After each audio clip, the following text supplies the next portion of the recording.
everyone. Welcome so much to Life Empowered Living. I am so honored and privileged to be here with you on today.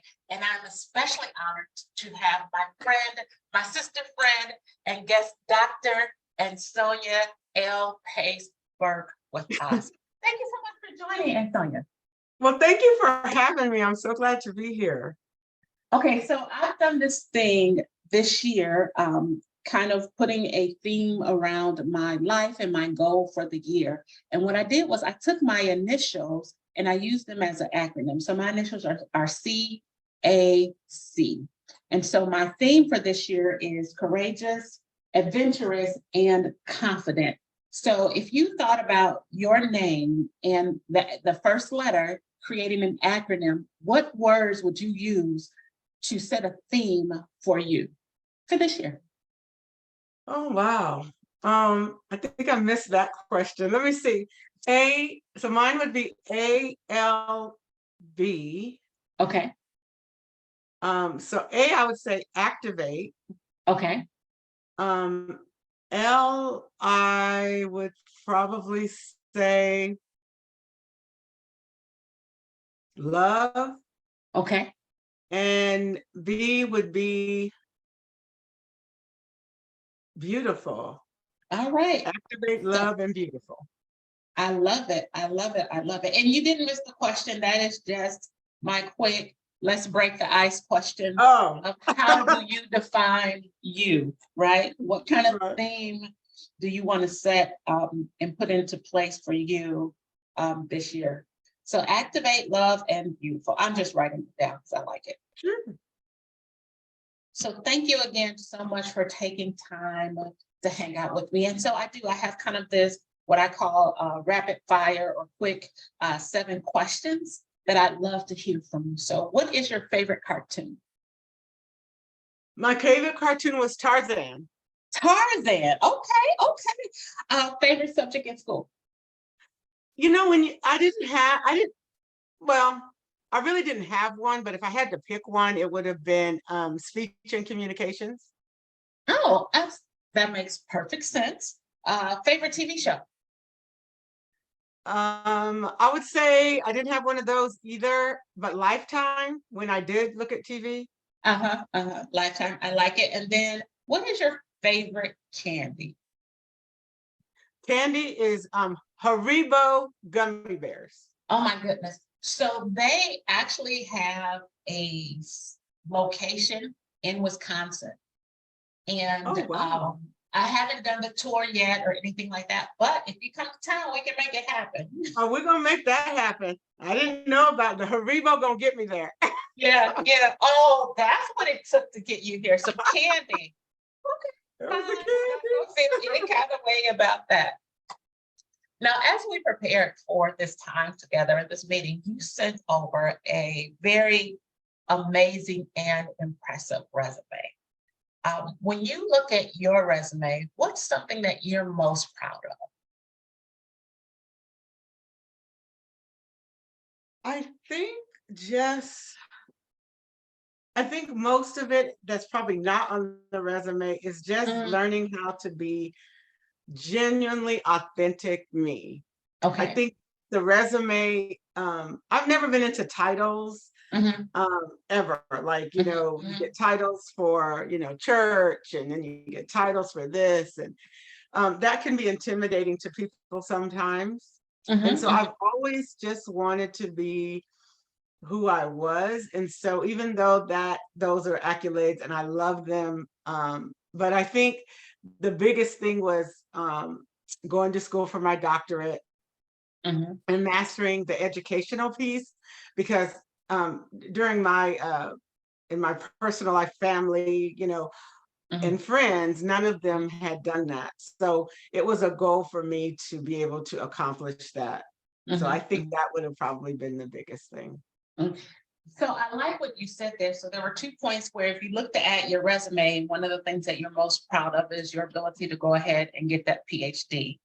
But then bigger than that, I think what really stood out to me in your response was that the things that you're most proud of is not on the paper. It is that ability to be authentic, to who you are. Can you tell me about your journey in doing that? I just know that I had a very difficult time in trying to discover me. So I'm curious as to what your experience and what your journey was like. I haven't arrived. I thought I had, to be honest, I thought I had Mhm, mastered that whole piece, but during your difficult times, my divorce and all those things, and mhm, just the twists and turns that you bring in life. Just being able to, I've always been a self-aware person. mhm, Um, and I believe even before I heard about emotional intelligence, my emotional intelligence was always high when I compare to what emotional intelligence is. mhm, So I've always been self-aware of who I was and what I always wanted to know, like, really, why are you acting that way? What makes you tick? Been mhm, like that growing up. I always had a mind, hung around my grandmother a very long time, who Elmira Harris, and I love her. I miss her so much right now. But she was like my rock. She was so much a part of my family. And she always affirmed me. She knew what I had going on, mhm, within myself, when I really didn't know it. mhm, And mhm, so through all of those, I said all that to say that through all of that, really, I thought I knew who I was. However, um, being authentic, and I'm so good at encouraging others. I've mhm, always been a strong leader. I've always, been that person that people are like, "Oh, do you ever have issues?" I do, but I've always learned to mask them. So mhm. being able to take the mask off has been very painful, but I being can able see that. to and let me just use this as an example. As early as last week, I totally believe in therapy, have always believed in therapy. I do like the self-care where you just do the checkups and make sure Mhm, that everything's good. But last week at my session, it was so powerful because I'm going through a transition time right now, and it was just a mhm, very hard week for me last week. mhm, And mhm, so at my session, she said to me, she said, "Where are all those friends of yours that you constantly are pouring out to mhm, and you're being there for and mhm, encouraging them?" And she says, "So where are they now when you are so in need of them?" mhm, And that hit me like a ton of bricks mhm. because I wanted to know where are they? Where are they? Yeah, yeah. And she said you need to reach out to them. Mhm, That really that that, because I'm very private, that. mhm, And mhm, so just making sure that the people that are here in Texas that mhm, can really be a circle for me during this time. And so I I'm always telling people, you've seen this, you've heard it, we've had one-on-one conversations about it.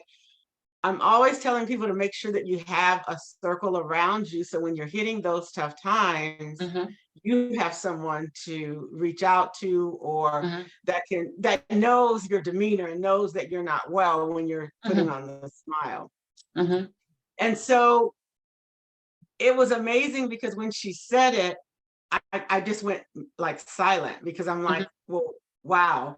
mhm, And because I put on such a good mask, mhm, most people don't know when I'm going through. And so mhm, I had to really learn, okay, Ansonya, you're preaching that, which mhm, goes back to I'm going somewhere with it, but that goes back to my authenticity of me telling people to do it, but yet you won't do it yourself. mhm, So really being open to be vulnerable mhm, enough mhm, um, to share, I'm not well right now. I do need your help. And so mhm, it was a tough pill to swallow because mhm, I don't do it naturally, meaning I don't not tell people where I'm at naturally, but I think because of the warfare, the spiritual warfare that I carry sometimes, that it's a heavy weight and not mhm, everyone can help carry that. So I said all that to say is I think that is kind of how I maneuver through getting to that place,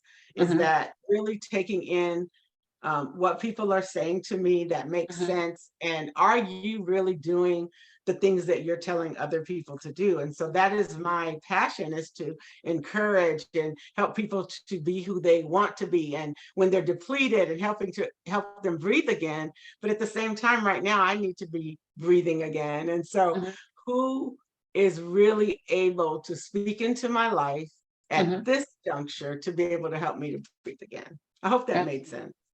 So, and now let me ask you a question, because this is so intriguing to me. Your therapist lifted to you, where are they? Are you asking? And you felt that, that challenged you. But then did you reach out? Did you? I did. Okay. I did. Yes, I did. Okay. I did. Well, and I mean, my therapist is not, she don't play. She's not, and I need that. Like, I need the hard kind of people to really speak into my life and give me those hard, like, you can't be that real gentle person with me all the time. Now, sometimes I do need that. But that's what I love about her, is that she knows, like, she knows me well. I can get on the phone and put on the smile, and she'll be like, what's really going on? And so she challenged me that was something that we were going to talk about the next time. So I knew that I had to do the homework. Okay, so you did the homework. Good. I did.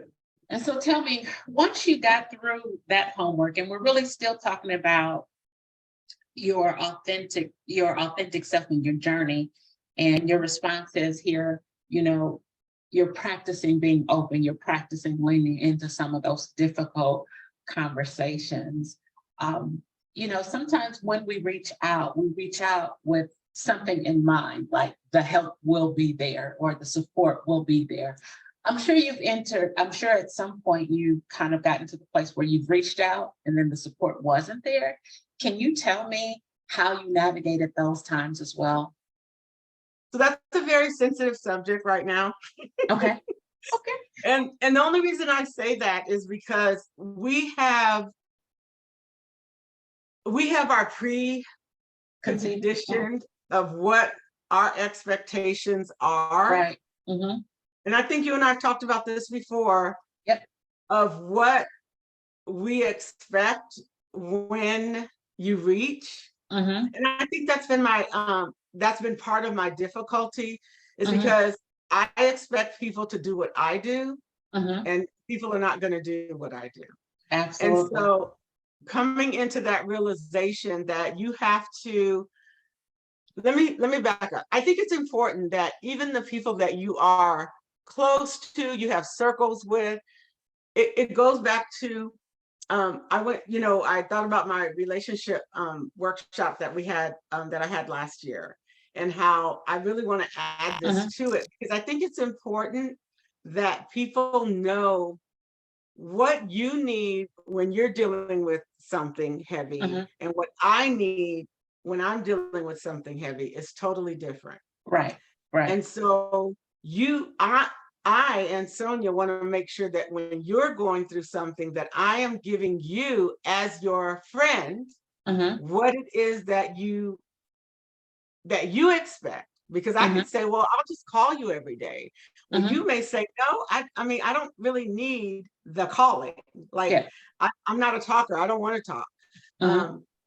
Or, I could send you a card, and that may not, tickle your little fuzzy either. So I think it's important that we know when we are dealing with some type of transition, whether it be personal, professional, health-wise, marriage, all of that we really know how to surround our people during their time. And so I don't know that I've had those type of conversations, even though I tell others to.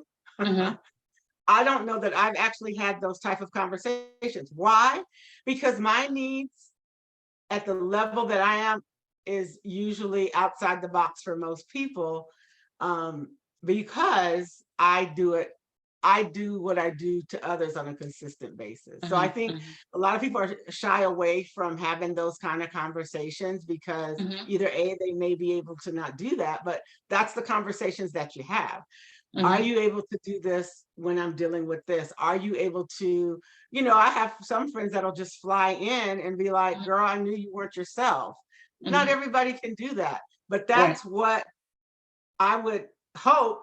But I know who those people are that can do that. You know what I mean? So it's really just circling myself, having those tough conversations that I like to have with others, but really, it's really about Ansonya now. So I can be authentic and I'm not upset that my circle is not there for me. But have you told them what your needs are? Right. That's so good. And really, this is the next question that I have as we're having this conversation about your circle. You are going through your own personal transition. And let me just pause here again and say thank you, because in the middle of your transition, you're still saying, hey, I'm here. I'm willing to be vulnerable. I'm willing to share my truth. I'm willing to impart and help build others through this podcast specifically. And so when you think about your current experiences while you are going through, you're also still serving, right? So how are you managing that juxtaposition of I'm in this place, but I still have to stand and declare at this level? How are you managing that? Well, I'm still doing the self-care that I need to do for myself. I exercise, as you know, I'm on a weight loss journey. And normally I would be eating up a storm. And so I'm not doing that. So that's like victory for me because I'm not feeding my face. I'm not doing the emotional eating that I would normally do. So I'm exercising. I'm being cognizant of, what I'm doing. And I love helping and empowering others at any juncture of my time. And I think part of it is making sure, even in this process, that I am self-aware of what I'm giving in my meeting process. I hope that makes sense. Right. So, no, that makes perfect sense. So I'm not doing a lot of counseling right now because of it. Because I need to be poured into. So I can't give out. So like I had a couple of friends that I know that normally reach out to me and they know I said, I love you. I just don't have it. I don't have it. And so it's and just being okay with saying this is probably not going to be a good time. I need that now. The same thing that you're needing, I'm needing. And so I'm literally trying to get that myself. So it wouldn't be good for me to pour into you in the states that I'm in. Absolutely. And thank you for being okay with even saying that and sharing that with people, because sometimes we'll try to pour out of our, and I'll say it this way, but I don't mean it in reflection of you, but sometimes we'll pour out of our poison and we'll spew negative because we're hurt, because hurt people hurt.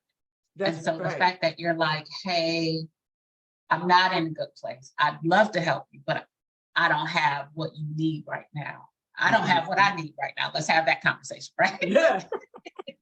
So I love you, but it's probably in your best interest to look for this elsewhere, which is really a courageous thing to do. Because it's hard. It's not easy.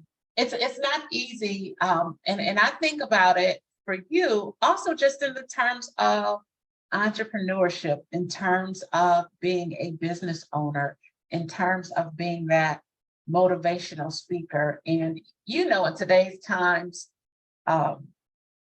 even good can be misconstrued. You know what I mean? Absolutely. And it can be misunderstood and just twisted in all kinds of ways. And so sometimes for our brand, we want to try to be on brand, even though we need to be, somewhere else. No, absolutely. I support that. But one of the things you've kind of talked about it very, very lightly a little bit that I wanted to kind of shift this topic around is your faith. Can you tell me about your faith journey? I have a strong faith journey. I was raised in a, Christian home, Mhm, um, holiness, Church of God in Christ, all mhm, that. And so, really going from that whole, um,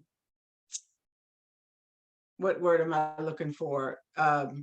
Radical mhm, Christianity to really going more towards, having, instead of religion per se, mhm. really having a relationship A with Christ. relationship.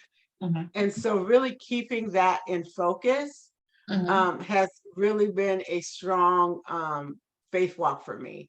mhm, Ever since I was knee high to a grasshopper, I've always believed in positive self talk, mhm, affirmations, declarations, and utilizing them in my personal life as well as my professional. And I remember using it a lot in school.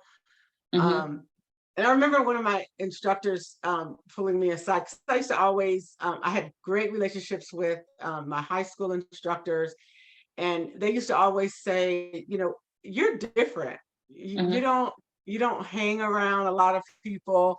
Um, but I just knew that God had called me. mhm, Um, I just didn't know what. I didn't mhm, know what to do. And I remember my leaders in my younger days, they really, kept trying. My mom is a minister, an evangelist in the Church of God in Christ. She's a district missionary. And so everyone wanted me to fall into her footsteps. And I did not feel that mhm, initially. mhm, And so during that time, everybody was like, oh, we're going to do this for you. We're going to give you this title. And I wouldn't take mhm, it because I didn't think for what God, I really always felt like a marketplace mhm, minister. Like I like to teach. I mhm, wasn't like the pastoral, I guess, type of mhm, person. mhm, Um, so I used to love to teach, and I used to like to do it in practical ways. One of the things that I've done is done conferences, but I used like practical ways to get them there. Like we used to do mhm, pajama parties, or mhm, we would do fun stuff, and then we would kind of weave mhm, um, the relationship with Christ in there, and that mhm, has really worked for me. So mhm, I have won so many people to Christ. I've also brought people back into relationship with Christ mhm, simply by being who I am, mhm, um, and growing in that area, but also not being the preachy kind of person, and just really mhm, sharing, declarations and scripture mhm, with them, and just having dialogue like we're here, we are today, mhm, just to mhm, not make them feel like you had to be, you had to change the way you dress first, or you have to, mhm, you can't wear makeup before you mhm, come, all that kind of stuff, to bring people to Christ. So even though I have many titles, mhm, in the spiritual arena, I I just like having relationship with people, just like mhm, Christ did. And mhm, so I journey that way. I even write my books that way, mhm. very conversational in that approach, just to make sure that people know that you don't have to have all these fancy things to have a relationship with Christ. Absolutely. I love that so much. And so, speaking of relationship, I've heard people say, you know, don't question God. And I completely disagree with that. But Me what too. I want to ask you about is forgiveness. Um, I think that that's one of the most important tenets that, you know, a faith walk will teach you. And so, my question for you is, how have you practiced forgiveness, not only for others, but for yourself? Well, that's interesting because I'm dealing with a lot of that right now too. So Mm, it's really I, I'm a I I'm an easy forgiver okay. normally. Okay. Um, it's those hard types of situations Mhm. that I have a very difficult time with because I'm very relational. Mhm. Um, the enemy uses relationships Mhm. to that's what he uses for me to Mhm. get me off course. So he Can you uses, give me an you know, example of what would be a hard I knew you were situation? going to ask that, so I was trying to think as I was talking, like which area I would go. Um, okay, a friend, here we go. Because I'm relational, I have deep connections with people. God knows I love lifetime relationships. And so people that have betrayed me in some way Mhm. or not lived betrayal, manipulation, and Okay. not being a person of their word. Mhm. And so that's why I don't use, and you and I've talked about this before, I don't use friendship very loosely Mhm. because there's a cost to it that people Absolutely. don't want to give. And Mhm. so I connect with those deep seated people that want to be deep. Like Mhm. I'm not a superficial person. And Mhm. so it's very easy for people to harm me when they're in my that close That inner space. space. Yeah. Yeah. Yeah. Yeah. And Yeah. so when someone does that to me, those are the kinds that make it very difficult for me to Mhm. forget. Mhm. However, I know that that is something that I have to do. Mhm. And so what I've learned, or I thought I had learned, is I learned to mask even that. Mm. So appearing that I've forgiven, Mhm. but really deep down in my heart, I hadn't, you know? Yeah. And Yeah. so I've been doing that and really, circling back to those relationships that I thought I had forgiven and really hadn't, and just really given those things, praying about Mhm. that so God can show me Mhm. my heart. Mhm. And then really going back to those people, either if I choose to, or I think it needs to be done, I go Mhm. back to those people and talk to them and apologize, for what the Mhm. revelation that I've gotten. Or I've, gently, God has gently given me the revelation that you can forgive and you have forgiven, and I'm okay with that. And So, you go on. Yeah. and Yeah. I go on.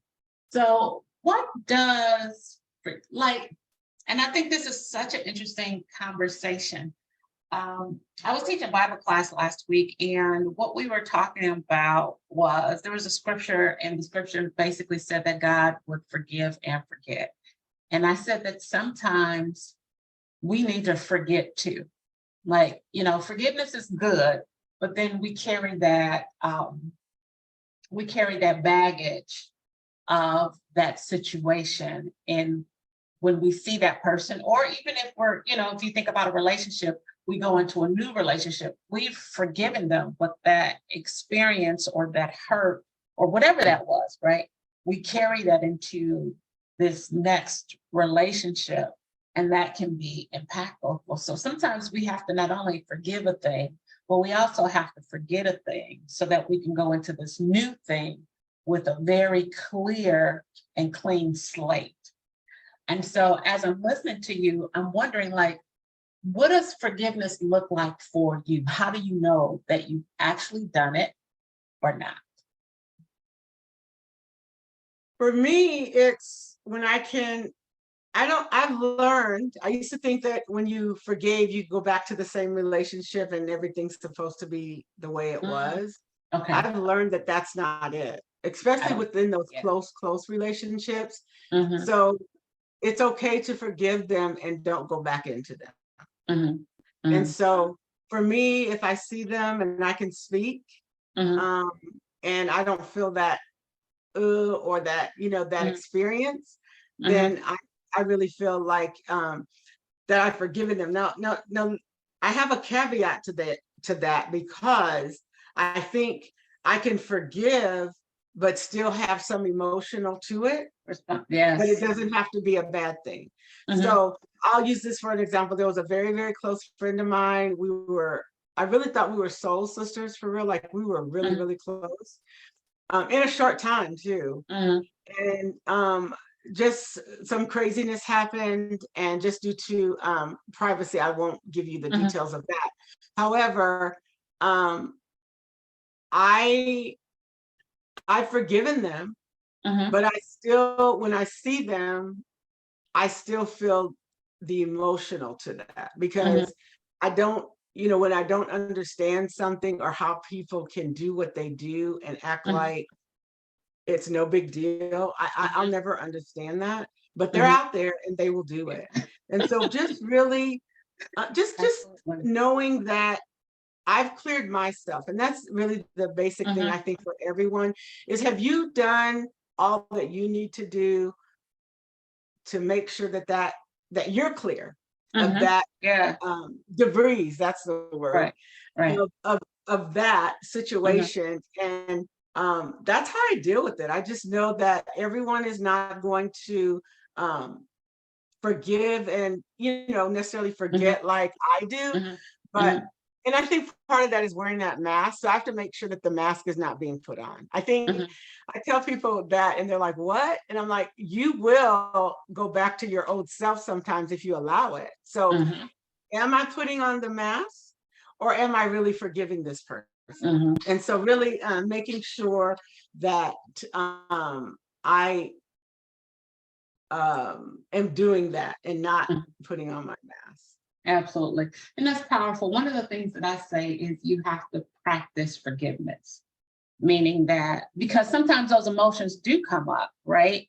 But that doesn't mean I didn't forgive you. It just means my heart still feels whatever happened, right? That experience. And so I have to practice forgiveness. And sometimes I have to practice forgiving me, because I'm like, oh, I knew better. I should have known. And so I put myself in a situation that has created this, and I think back to, and I'm gonna shift the topic just a little bit. Wait, before you shift, can I speak into what you just said?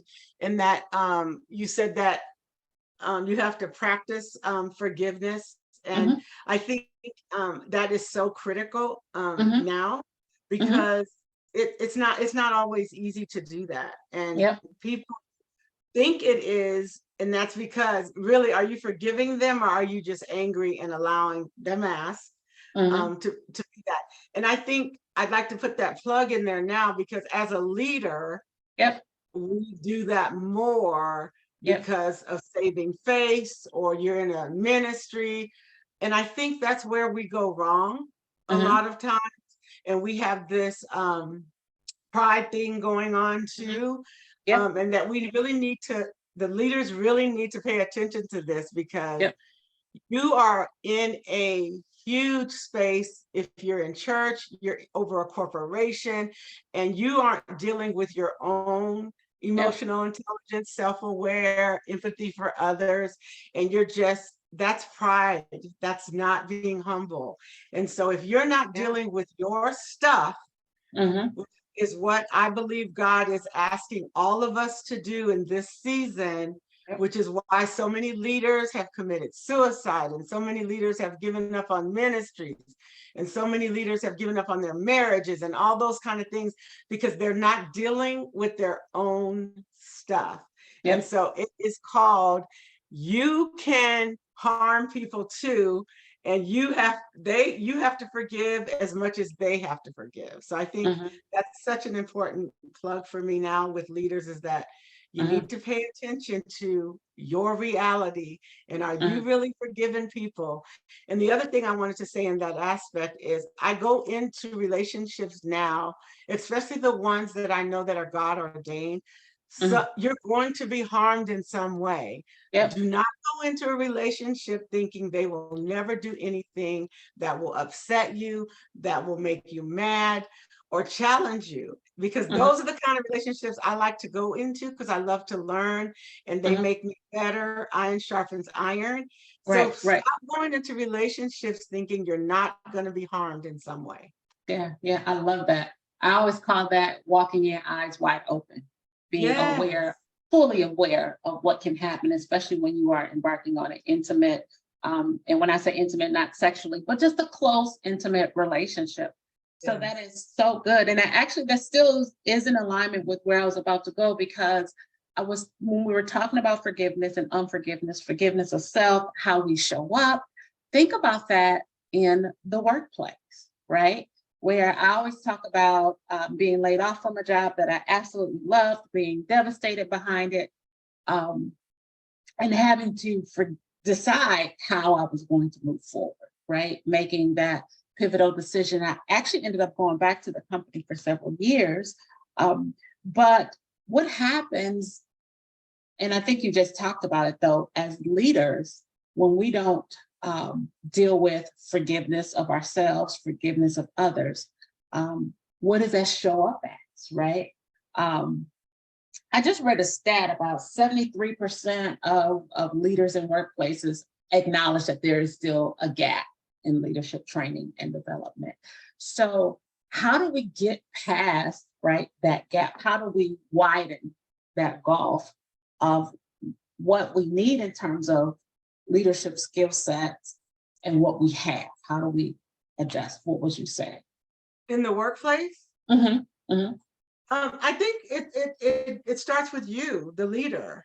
Mm-hmm. If we don't, I am for faith-based leaders. And I Mm-hmm. think that, as we learn more about ourselves, we take that into the workplace and we're Mm-hmm. a different leader. I'm totally a different leader than I was 10 years ago. I can tell you that Mm-hmm. right now. I was very direct and just a sledgehammer, I guess, at some point when I would communicate with my staff. But now it's so, I mean, sometimes I'm amazed at my own self. And so I think really taking care of ourselves, the learning and development on a consistent basis, staying up with the times, learning the terminology. Right now it's the diversity, that's out there, and making sure with all these alphabet issues that are going out there now, and making sure that you're in alignment, and that without giving up your own personal beliefs, but being able to intertwine them in some way where you're not crossing the line. Did that make sense?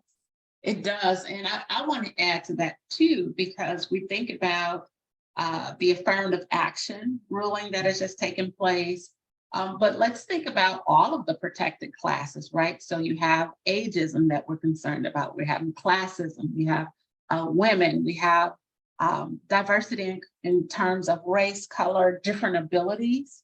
And how are we managing as a leader all of those things? Or are we even making considerations for those things? And so those are the conversations that we have to have. But it's tough to be considerate of all of those external folks, even though we are in the position of leadership, when we've not done our own self-work. And I think that that's what you're lifting. Exactly. We don't know who we are, so it's real tough to effectively support and manage and uplift others. So that's such a valuable point. And so I want to, I guess, ask you this we're right around the end of our time, and I have enjoyed it thoroughly. So thank you again. But what I always like to say is that the overall theme and purpose for this podcast is to embrace, it is to empower, it is to elevate others. When you hear that, what does that mean to you? Embrace, empower, and elevate. What that means to me is in terms of relationships and the connections that I have on a daily basis with, even my people that I exercise with. What am I bringing to the table? And really, that's what I love about my exercise community, is that we are so encouraging, no matter where you are on the spectrum. You can be 300 plus pounds, which I was. And then now that I am 90 pounds lighter, doing the same thing that they did to me. And they saw me walking, great job. If they saw me at least trying to run for 5 seconds, great job. And or now when I'm able to keep up with them, saying when they're not giving their all, I'm saying, come on, guy, girl, let's do this, and so really in that arena as the example, doing that same thing when you're dealing with even our relationship. What are we depositing in one another to grow our relationship? Are we doing the iron sharpening iron? Are we having those hard conversations to help us to expound our thinking on certain things that we don't necessarily agree with? And so for me, just doing those things that I call my air is activate, impart, and release them. So really activating gifts, activating who they are, activating their self-esteem, and just imparting positive deposits into them to help them to see who they are, because most people don't know who they are. And so really putting the mirror in front of them and really showing them who they are. And then after you activate them, then send them out to go do what God has purposed and called them to do. And so that's what those three terms mean to me. I love that. And so as I was thinking about, as I was listening to what you were talking about, especially the air, let me do a shameless plug. I know you have a newer book since Iconic Leadership, but in Iconic Leadership, you actually talk about the oxygen in the air. So that acronym is actually in here. But one of the things that you also have in here that I thought was so powerful was the 7 strengths of an iconic leader mentor. And so although this is kind of an interesting conversation with you today, because you're saying, hey, I'm in a place, but yet, even though you've acknowledged that you're in this place, everything that you've given, I believe will add value to somebody or to the listeners. And you've also added value to me. And so I love that. But when you talk about the 7 strengths of an iconic leader, and again, this is Iconic Leadership with the E, and it says 8 qualities that separate you from the ordinary, and that is by Dr. Ansonya L. Burke. But as you talk about these 7 strengths, this is what I wanted to talk about, the 7 strengths of an iconic leader mentor. And the first one says that the mentor challenges your thinking. The second one says that the leader is not afraid to upset you. The third one is that the mentor demands excellence. The fourth one is that the mentor, him or herself, has great character. The iconic leader, and this is the 5th one, is a model in your area of focus. The 6th is that the mentor believes in your potential. And then the 7th is that the mentor is a great listener. And so you serve as an iconic leader mentor. But if you thought about those 7 things, what could you not have and still have an iconic leader mentor? So if we had to take one away, which one would you say this one is the one that we could take away?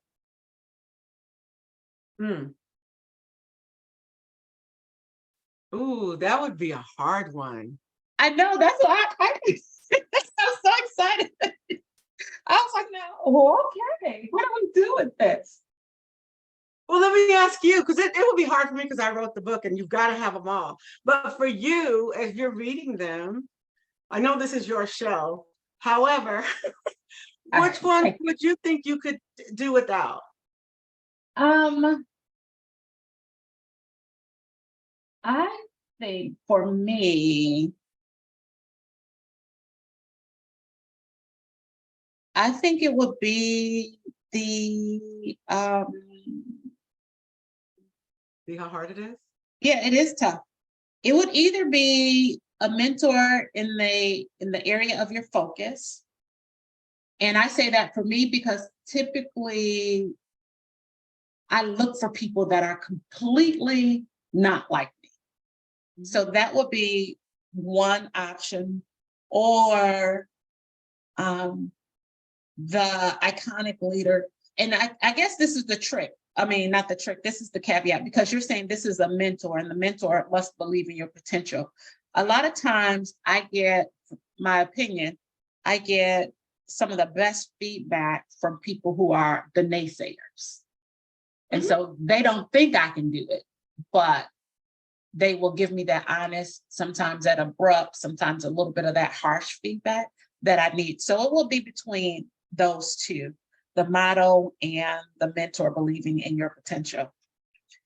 So that would be my answer. But when I looked at these, I kind of paused as I was reading. And guys, that those of you, I am on page 110 as you purchase the book and look through it, 110 through 112, that talks about the strengths of an iconic mentor. One of the things that I believe is that when we are asking people to be things and do things for us, is that we should also serve in that same capacity and model that behavior. So I appreciate this book for that. But those would be my two. So yes, so this is amazing and I love it. And I am looking forward to not only this book. Can you talk about the last book that you just wrote? Share that with the audience as well. Sure. It's called Speak It Until You See It. And it basically talks about affirmations and declarations and how you can create. But it was birthed out of a very hard season. So I'm definitely in my own book right now. And ensuring that I am modeling those things that I'm asking you to do during your tough seasons. But I love that because I really believe the Lord said, I need you to write this book because I'm getting ready to take you into a transition and you're going to need it yourself. So you can get it on any of the Amazon platforms. You can also inbox me on any of my social media platforms. If you want a signed copy, you can also go to www.ansonyaburke.com and you can send me a note telling me that you'd like to purchase a signed copy and I can send that over to you. But I've done, this one is more of a teaching book and I've done 2 to 3 different forums or workshops with women that we actually went through a 30-day one, probably earlier, like February. I went through the journey with like 15 ladies and we did the journey in 31 days. And then I just went through one with another group of ladies for about the same amount from a church or from a women's group. And we did it over the summer. It was 6 to 8 weeks, which was kind of neat. So it really walks you through and allows you to ask those questions and provides actual prayers and declarations that you can say when you're going through an experience that's dealing with your mind, your body, and your soul. I love that. I love that. I love that. So as we are wrapping up, this will be my last question for real, at least I think. But the theme, again, the topic of this overall podcast is life empowered living. So this is not about kind of our past tense, but this is our go forward strategy. What is one thing that you would say to encourage everyone to do immediately to re-energize their success? What can they do today? If you're not in your space of passion, find out what that is and go after that. And I just was reading, and I hear this all the time, and I know you have too, but if you don't like going to your job or when you're at work and you're miserable, you're not in your passion or doing what you are aligned to do. And so really taking heed to that.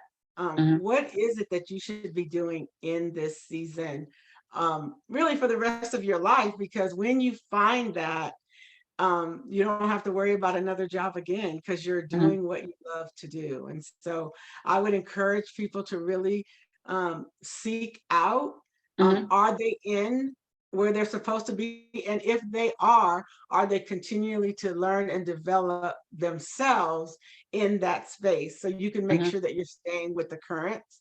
And then if you're in a position where you are not where you think you should be, then really exploring that and seeking God on what it is that you should be doing, or a coach, such as yourself and mine, or a consultant that can help you to evaluate how we can get there or how we can help you get there so that you're not going to a job ever again.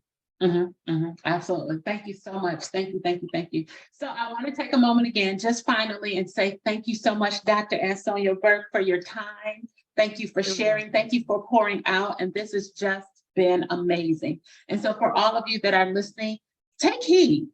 and live life empowered. Take care.